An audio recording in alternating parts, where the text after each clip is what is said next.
It is now time for What's Hot. We talk about stories that have everybody talking. We're joined by Susie Falk from the Falk Group Public Relations, and Jeff Wagner is back. According to a report in the Milwaukee Journal-Sentinel, the John Doe investigation into activities during Governor Scott Walker's time as Milwaukee County executive could boil down to deciding the significance of private emails between Walker and a campaign advisor over a potential county real estate contract. So, question here is all of this, the John Doe investigation, is it going to affect Scott Walker at the polls next Tuesday?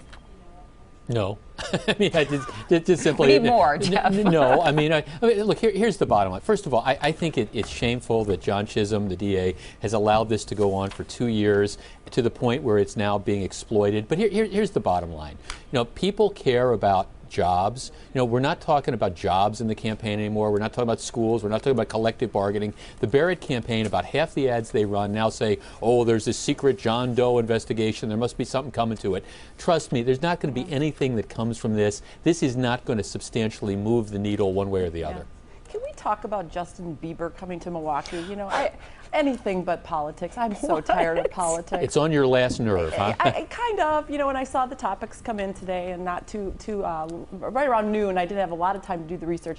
It's just like, folks, I think it's going to be a tight race. I think the most important thing we can do is get out and vote. So everybody get off your chairs on Tuesday, go out to the polls, vote, and let's see what happens.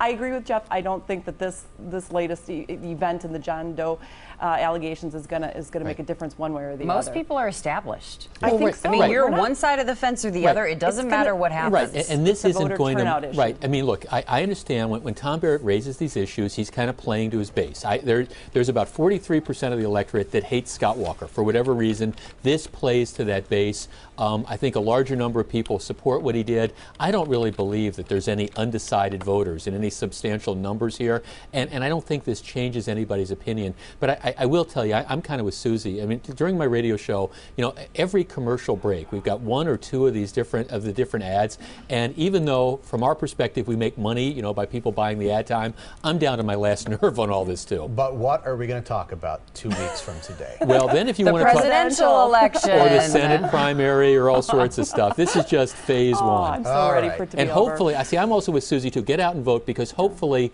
we won't be talking about on Tuesday that R word, the recount word. Can you imagine that? No. Coming up next, setting a $100,000 handbag on fire. Is Clint Eastwood's daughter exercising her freedom or flaunting her wealth? No recounts, please. Radio 620 WTMJ.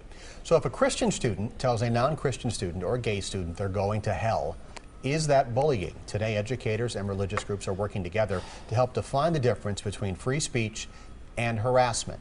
What do you think? I like this idea. It's a pamphlet that they've offered to schools to help teachers deal with bullying in the classroom. I think it makes a lot of sense. It's sort of a guide on how to use language to express yourself.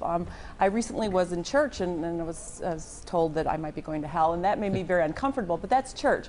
And schools are taxpayer funded, and we need to be a little bit more sensitive. What I'd like to see is a similar pamphlet that's used within the schools to teach kids about bullying on the internet and Facebook. We've just entered the world of Facebook in my house, and it's a scary, very scary place. I heard of a group of girls from Nicolay who have dropped out of Facebook because of the bullying that's going on. Jeff, what do you think?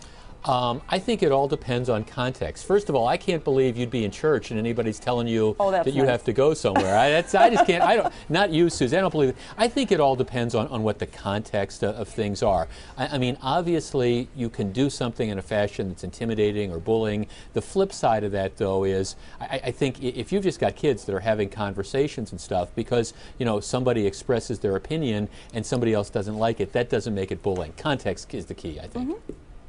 And they're helping with this. I mean, they're helping to shed some light on what's appropriate in terms of expressing yourself. And I like this, and it's also a lot of different religions have endorsed this approach, and so, you know, it's ecumenical. There's so many issues teachers have to deal with these days.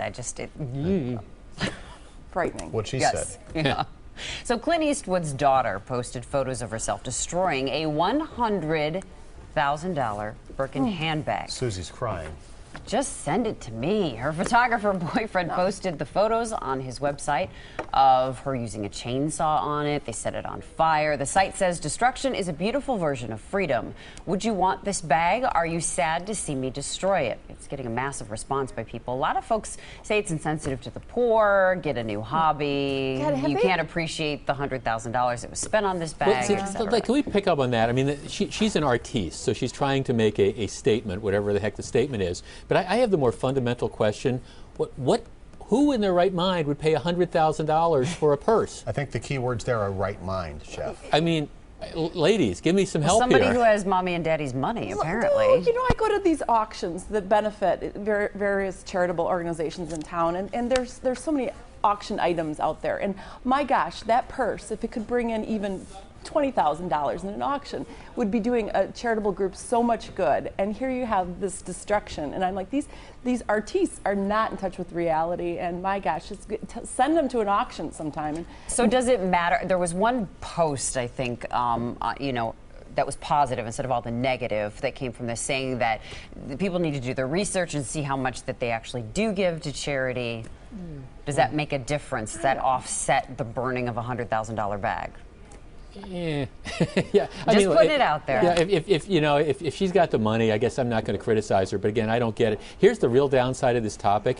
Now, you know, if I want to go home and my wife wants to buy like a Coach purse or something, and I'm going to say how much money. Yeah, exactly. So okay, it's not like you're spending $100,000 on a purse. You can get the knockoffs in Washington D.C. for $30, and they look exactly like the one we just saw. Well, And put the chainsaw through that one.